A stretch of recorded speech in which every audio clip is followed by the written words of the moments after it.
The Silly Goose Gang Podcast.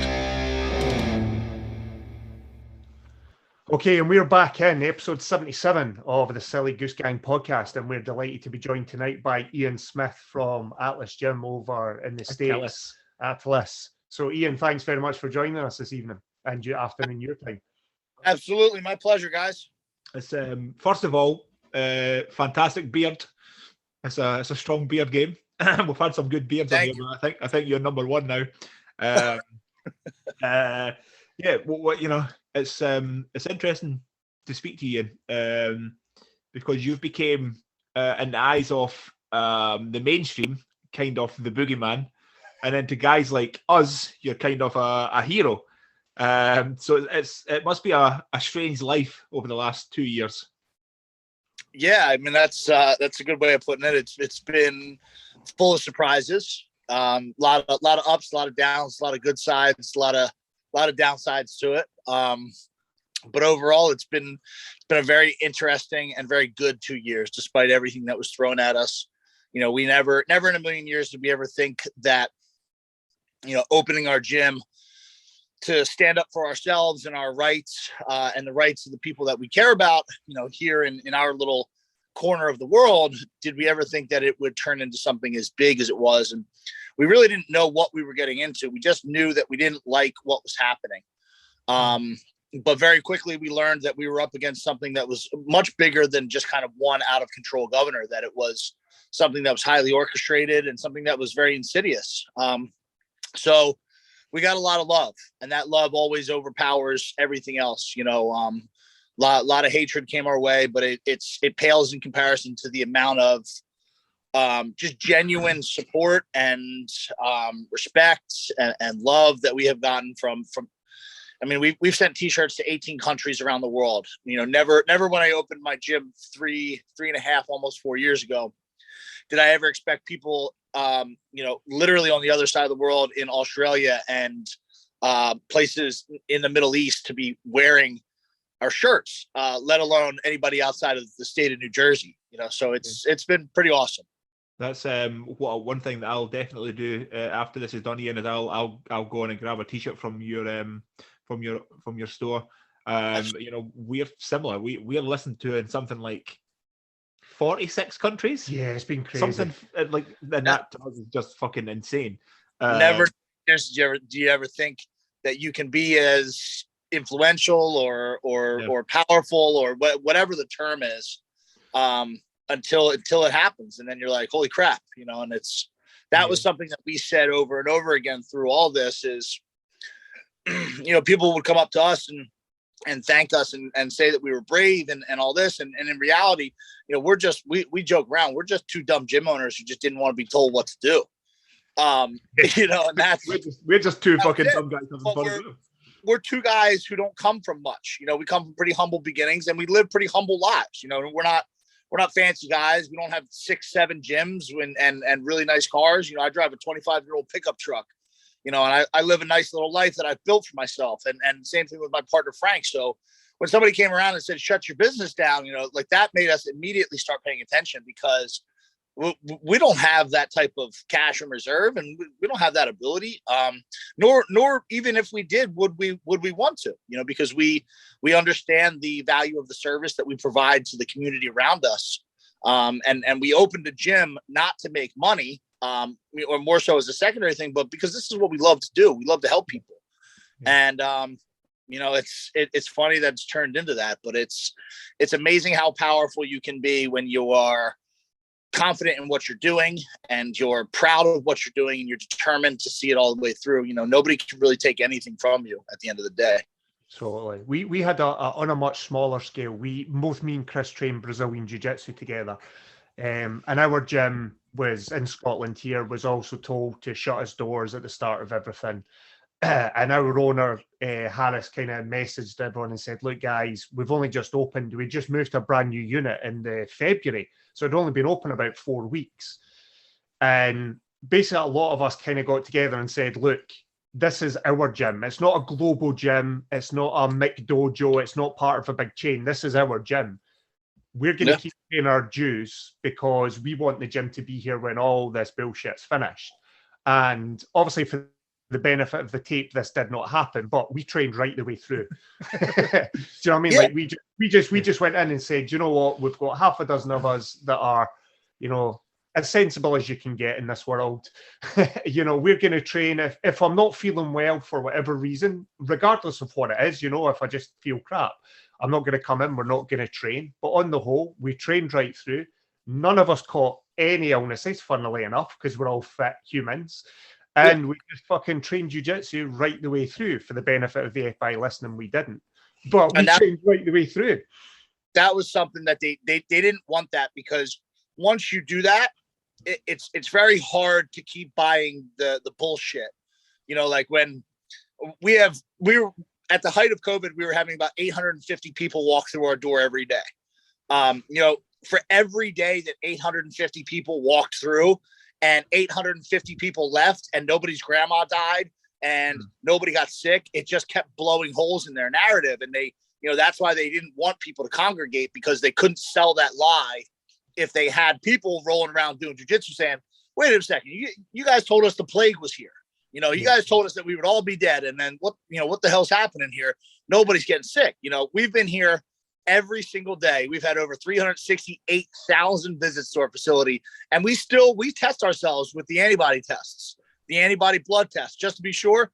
We still don't even have the fucking antibodies. We never had it. You know what I mean? And but that makes perfect sense outside of the crazy last 2.5 years or last 2 years where the world just forgot that people get sick and that's a normal thing.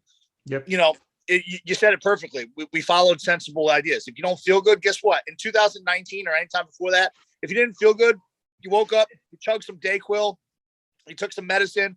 If you felt really bad, you called your boss and said, hey, I'm not coming in today. And you didn't rush to the hospital. You didn't you laid down on the couch, you drank some water, and you watched some movies for the day. And if you woke up the next day and you felt like crap, maybe you made a doctor's appointment. You know what I mean? And it wasn't a state of emergency. You didn't go get tested for this and that and this and that and stick swabs up your nose and have a full-blown freak out.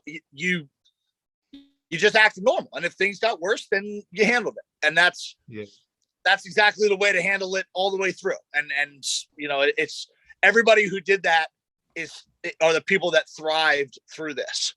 They kept doing what they were doing, whether it was going to school, going to work, whether it was opening their business, whether it was being with their friends and their family and congregating, or whether it was doing jiu-jitsu and lifting weights. Those are the people that their life got better through COVID, even through all the rest of the bullshit, because they didn't buy into the fear and the chaos and all the lies that have just consistently been told and are still being told.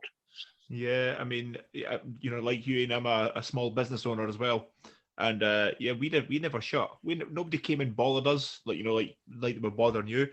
But yeah, we I worked every day. And trained jiu-jitsu every day, and didn't get vaccinated, and I didn't die. And it's quite something. So one of the things that was hilarious was quite early on gyms had to shut. But I was going down to get fuel just locally, and there's a McDonald's, and the drive-thru was open, and they were wide open, back out onto the road, and I'm just going, "Oh, this is hilarious! This is so fucking dumb." I can't even, it's all these great, it was stereotypical great big fat people with masks on, going, stay away from me, man. I need to look after my health. What the fuck? Yeah, no, and that's what drove us crazy. Is I don't claim to be the smartest guy in the world by any stretch of the imagination. I'm slightly above average at best. But when Frank and I we shut down originally because we didn't know enough to confidently stay open. So we said, okay, but we had just bought the gym 9 months earlier, so there was plenty of work to do. And we're coming here, we're working, and the gym's empty. And I'm driving home every day, and I'm passing in every supermarket and big chain store, along the highway, and it's shoulder to shoulder. And I stop in for my groceries, and they got arrows on the floor. Like that was gonna say, and it's just, I couldn't look at it for much longer than a couple of days. It goes, this is stupid. And then, like you said, I'm driving by, they shut down gyms, which are a place to get healthy, they shut down churches, which is a place linked to spiritual and emotional health.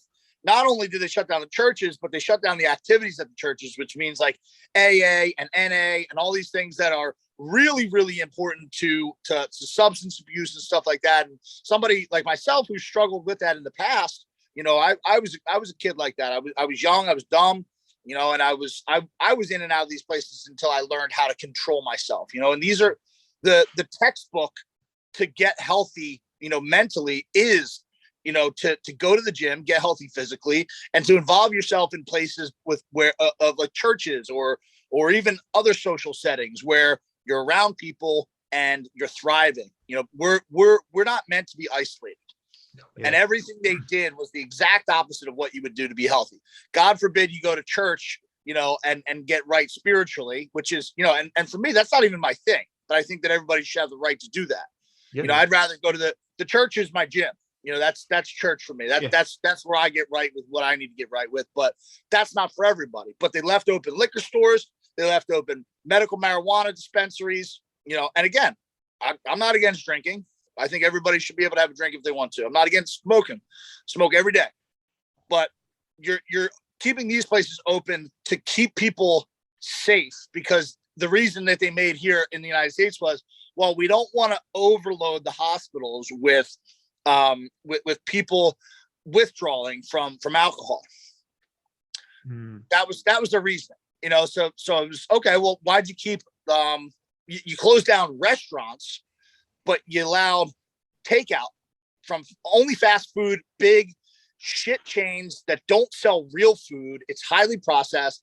There's 50, 60 years of conclusive science that shows not only is this stuff crappy for you, but it's actually bad for you in a way that it accelerates the rate of disease. It manifests a perfect environment in your body where bacteria and viruses will flourish, but that's allowed to be open, and there's only so much hypocrisy we could take before we were like, you know what, we're opening. This is madness.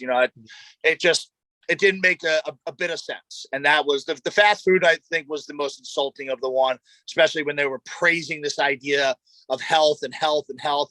And like you said, you got all these overweight people with 2 masks on, yelling at people, to stay away from them because they're putting their life in danger. And that right there is the best example of what this was.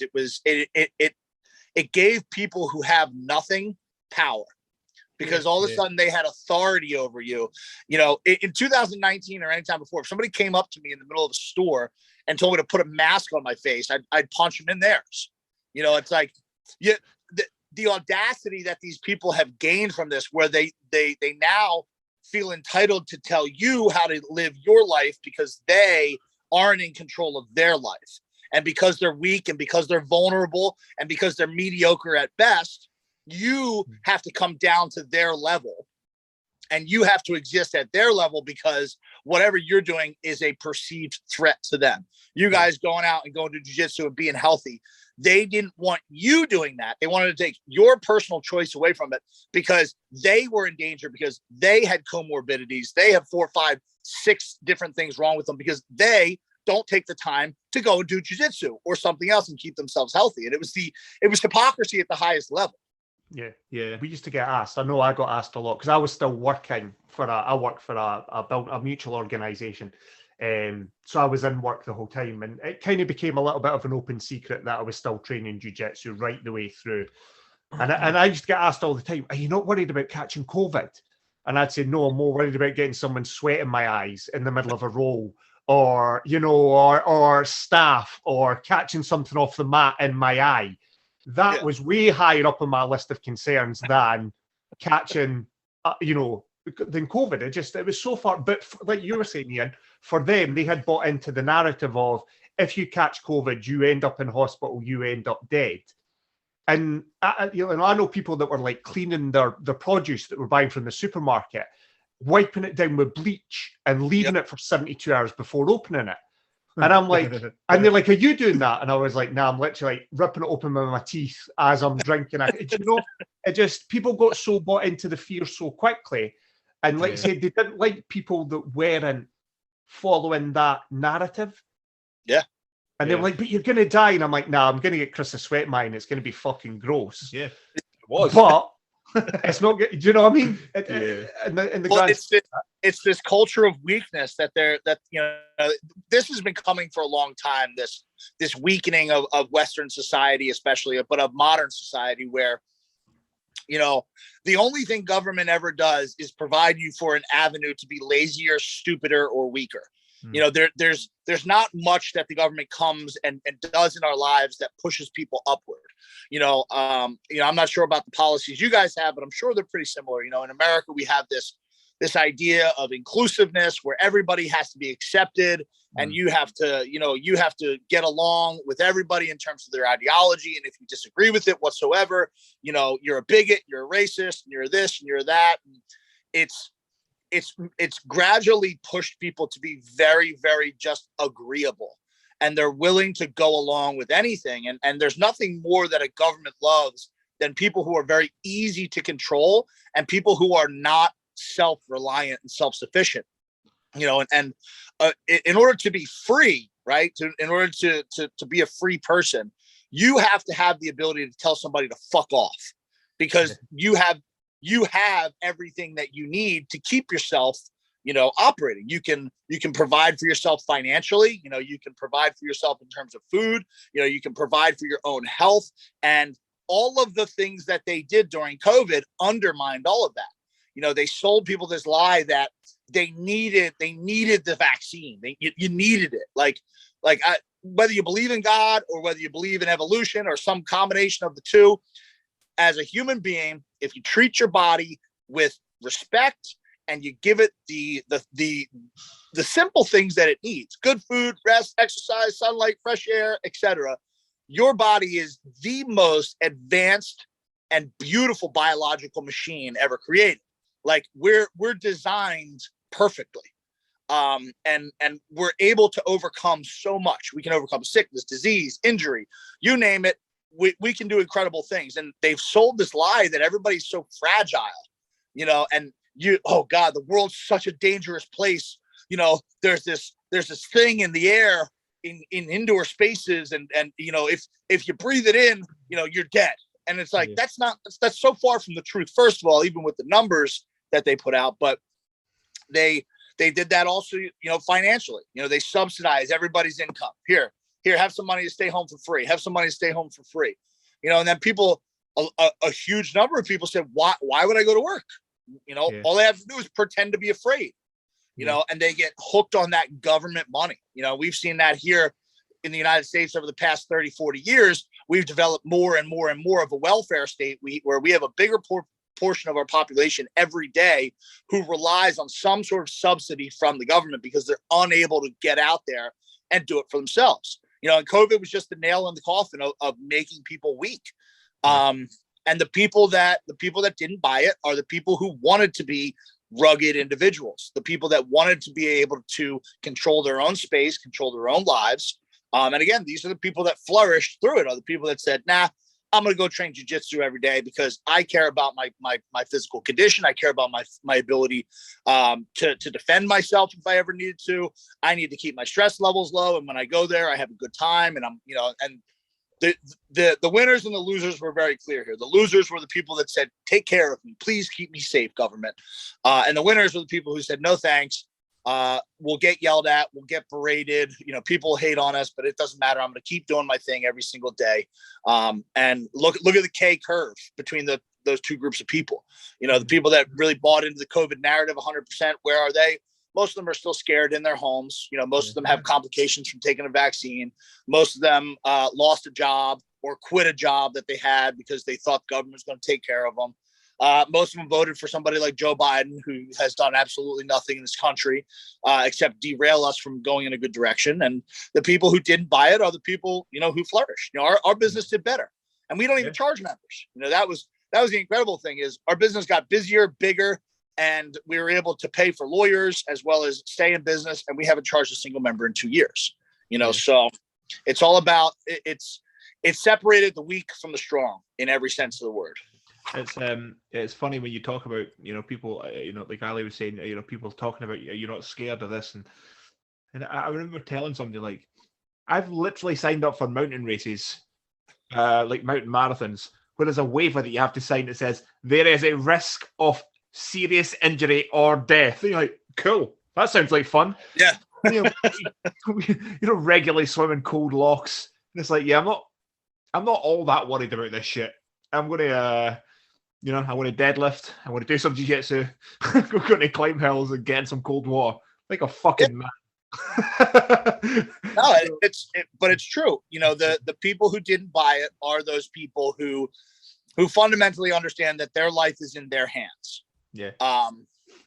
And there are people who are typically more adventurous, people who are way more independent, people who have probably been through a little bit more in their lives. They may have overcome some struggles in the past that have made them strong like that. And they all think the same thing, which is exactly what you said, where we're like, oh, afraid of COVID? No, like what I'm afraid of is dying before I check everything off on my fucking bucket list. Yeah. Those are my fears. My fears aren't, if I go out with a cold, then so be it, but I highly doubt that a cold is going to be the thing that takes my ass out of it. It'll probably be my own doing something stupid. Exactly. And I'd much rather have it that way. But could you imagine, getting to the end and, being lying in a hospital bed going, at least I didn't get COVID. So that's the most important thing. Fuck you. I want to see how much I can deadlift. I want to see if I can get a black belt. I want to see how high, in my head, I would like to climb Mount Everest. I would like to fucking swim. Just imagine getting to the end and going, I didn't do any of that stuff, but at least I didn't get COVID. I didn't get COVID. That's good. Like, fuck you. No, that's perfectly said. It's perfectly said. It's two different types of people, and COVID really kind of exposed I guess the strong from the weak, or the boring from the interesting. However you want to phrase it, but yeah, I mean I'm going to guess, Ian, that you're a little bit like me, where the harder somebody tries to push you into saying you must do this, the harder you go, fuck you. The more people have told me that I must get vaccinated and that I must not do this and that I must not do it, the harder I've went, no, I don't. I do not have to do anything that you tell me to do. I'm going to do this. I've done everything sensibly. And the harder somebody pushes, the more you go, why are you making this so difficult? Why do you, it's like, and the harder I've pushed back myself, just went, no. And now I'm not doing anything that I'm told. Fuck them. That was us from the beginning, and that was even me at an early age. That was us from the beginning. When we opened, we took 2 months to reopen. We decided we were going to reopen on like day 4 of the shutdown, but we didn't open until 2 months later, to the day that we were shut down, because, again, we still didn't know everything there was to know. And at that, we thought COVID was a lot more dangerous. And we researched and learned everything we possibly could about COVID. And we were trying to understand the politics and where the money was coming from and where it was going and who was involved. But when we reopened, we pitched it to the world as, here's our plan.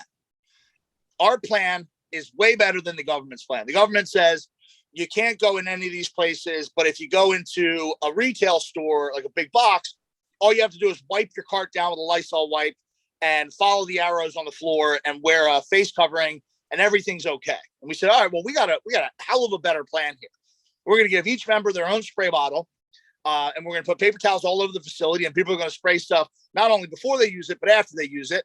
We're going to check people's temperature at the door. We're going to ask them to fill out a voluntary questionnaire that says, hey, I haven't been in contact and I do feel well. We're going to put a voluntary contact tracing system in place. We're going to upgrade our filters in our HVAC system. We're going to bring in, we brought in 8 filters that basically take moisture from the air, run it through this little combine, and it spits out OH molecules, which is peroxide. Peroxide is an efficient cleaner. It was cleaning the air and it cleans the surfaces. We had them running around the clock, circulating 33,000 cubic square feet of air every hour in the gym. We took all these things and we said, look, we're just 2 guys who run a gym, but here's this huge program that anybody can do. Any store, any school, any church, any gym, whatever, anybody can take this program. Let's all do this, and then we can get back to life. And we thought, who would say no to such a thing? The government would go, we thought, or at least in theory, the government would go, hey, thanks for helping us out with that problem. Let's get this out there. And they pushed back right away. Yeah. And to us, that was like, okay, well, you're going to push me. Well, I'm going to push you back, because you're going to tell me that my program that I just spent 8 weeks on isn't as good as the one that you guys have, but COVID's still spreading. People are still getting sick, this and that. All these numbers are going up. Things are still getting worse. You guys said you got it under control. All right, well, we're opening our doors and we'll see who's right. And then they just kept coming. And every interaction with them, they escalated it and they tried harder to shut us down and harder and harder. It started out with a couple citations, and then people were getting arrested, and then they were messing with our plumbing. They were messing with our utilities. They put a health department shutdown in. A judge got involved. He put a court order on us. And every time they tried, we were just more sure about what we were doing, because it was like, well, why are you trying to stop us so bad? Again, those numbers were climbing. 500 people, 1,000 people, 2,000 people, 5,000 people walk through our door, 10,000 people walk through our door. And as that number climbed, they tried harder to shut us down. Yeah. And that was, to us, well, now we're definitely staying open. Yeah. We tried to approach you with some reasoning and some logic, and you guys don't want to hear it. And you're not providing any solutions. So fuck you. We're open. We're going to stay open. And there's nothing that you can ever do to shut us down. And they ran it as far as they could until they finally gave up. There were instances, and I know we got to wrap in a minute. There were instances where, we had people on the inside, in the New Jersey government who worked, in the police and this and that. And there was a young woman who came in one day and she said, I work in Governor Murphy's office. And Governor Murphy is the governor of our state. He was the head honcho in charge. She's like, I'm one of Governor Murphy's staffers. She's like, I don't want to tell you my name, but I want to tell you that when you guys kicked the doors down, she's like, when you kicked the doors down, she said there was crashing and banging in his office. And it was just like, to us, that was so satisfying. There was so much satisfaction in that, to know that this guy was so obsessed with this idea of shutting us down, that he was losing his mind, in the Capitol. He was slamming shit around in his office because we just stayed true to the same mission. And it was, you are not going to tell us what to do. And no matter what you bring at us, no matter what punishment you bring, we will keep opening these doors until you get the point that there is no backing down for us. So. Yeah. Well, now I know you have to run, Ian. I know you've got no time, but I just want to finish on you running for Congress. Now, are you going in here with the idea of you're actually trying to win, or are you going in with the attitude of you're trying to put the cat amongst the pigeons? So I am trying to win. Absolutely. But Okay. What I'm trying to do in the process is change the culture. We have a major issue here in America, and I can speak on American politics, but I know it involves other countries as well. But here in America, we have a major cultural issue in politics, and that is the idea of the career politician. Mm-hmm. These you keep getting the same results, whether you get the guy in from the left, you get the guy in from the right. In some way, we keep heading in the wrong direction, and the middle class and the lower classes socioeconomically always pay for it, and we're always our situation's never improving. Here in America, our taxes keep going up. It's tighter and tighter regulation. Our rights get pushed on. Our gun rights, our free speech rights, or this or that. It doesn't get any better. So the problem is these people are beholden not to the people that they're elected by, but they're beholden to the people that keep them getting reelected. And that's that they're a cog in the machine of like that corporate democracy that we have now, where there's all this big money coming in. So it's impossible. If you approach politics as a career, you're always going to have your sights set on, the next election and the next this and the next that, when in reality politics is supposed to be a service. It's supposed to be a service to your community. That's why it's called a public service, a public servant. It's not supposed to be something that you accumulate a lot of wealth doing. It's not supposed to be something that turns into a career. And it's not supposed to be something that catapults you into the upper echelons of society. Just like when you serve in the military, or just like, when you serve at any other sort of public setting, you do your time and you get out. And then you get on with your life, and you can do all those things. There's nothing wrong with accumulating wealth and aiming to be powerful and influential, but you need to separate that from politics, because you can't do a good job if you're always beholden to what's in front of you instead of what you need to be dealing with in the moment. Half of these politicians are not focusing on the issues that are right in front of them, because they're always projecting forward to this next election that they have to watch their wording, or they can't support a bill, or, they have political favors that they owe, or donors that they don't want to upset, by voting a certain way. So my goal is to get in there and be as disruptive to the current status quo as possible. I think that if you put people into politics, people who just want to serve, 1 term, 2 terms, 3 terms, whatever it is, a decade worth of service, and then want to get on with their lives. I use the example of my neighbor. I live in a small town in New Jersey, and my neighbor used to be the mayor, and when he was done, he didn't seek to be the county commissioner or a state senator or the governor or a congressman. He went back to working on cars in his auto garage, and that was because he just wanted to ensure that the community that he loves and is a part of was moving forward in the right direction into the future, and that he was passing along a community to his children that was going to be better than he found it. And I think we need to start getting ordinary citizens into office. And I believe that I'm in a position, a very unique position, to mount a federal level campaign as an ordinary citizen who doesn't need the approval of the establishment politicians on the left or the right. Like, I'm running as a Republican, but the GOP doesn't like me, because I'm not going to vote with them on every issue. I'm not. I'm going to vote. I'm going to vote how the people who put me in office want me to vote, not the party. I owe something only to my constituents in my area and to nobody else. And they want somebody who's going to be beholden to the party line. So it's a backwards system. And the only way that we're going to fix it is by getting these people out and getting good people in. But there's a problem, and that's a twofold problem. Ordinary citizens don't get involved for 2 reasons. It's very difficult, because without that nod of the establishment, you don't get the money, you don't get the support, and it's very hard for the average person to get enough momentum to even be considered, as a candidate. So I don't have to worry about that, thankfully, because I have enough social firepower myself that, they say, hey, we want you to do this, we want you to do that. And I can tell you, piss off, I'm not doing it, because I don't need you to give me the nod. I don't need you to give me money. But the other thing is that people are looking at it and saying, I don't want to do that job. That job sucks. You know what I mean? And it's, let the career politicians handle it, because they see politics as this corrupt, shady world that they don't want to get involved with. But the reality is that we need to break that mold, and we need to start putting people into politics who have a good heart, who don't have ambitions for anything beyond it. And, I've been telling people that for 2 years. I've spoken all around the country.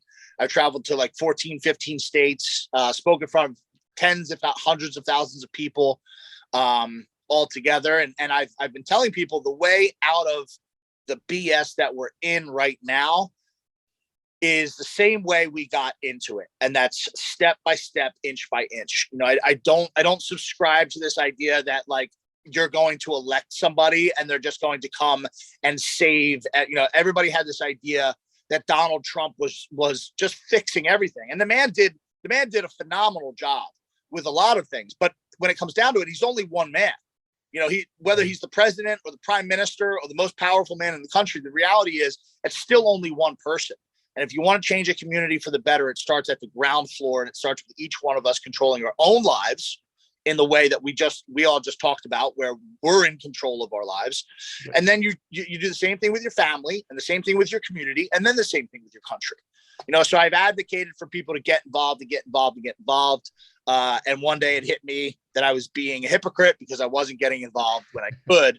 and that I had to just step up and do it. And it's honestly not something that I really want to do.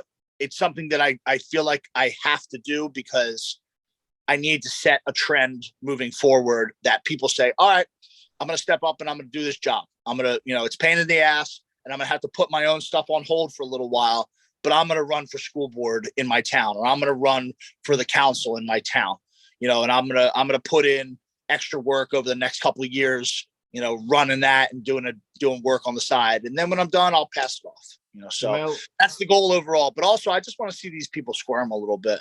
Yeah. I don't think they know how to deal with the average person. They play the game. They play the same game that like judges and lawyers and prosecutors play, where they they fight and they bicker and they look like they're at war. But like at the end of the day, they all go have steak with all the money that they just made off of all of us. Politicians do the same thing. But if you put normal people in front of them, they start to squirm because they don't know how to act because you're playing a different game. So I can't deny part of me running is just to see these people squirm a little bit. Well, Ian, from the average man in the street, thank you.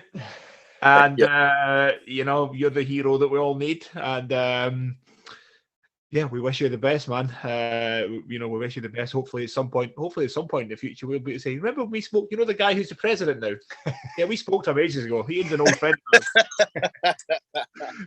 Well, thank you very muwe know you have to run. So thank you very much for your time. And like I say, good luck with everything. And we hope it goes well. All righty. Have a good one. You too, Ian. Thanks very much. So episode 77 of the Silly Goose Gang with Ian Smith, we'll call it done and dusted. Thanks, my man.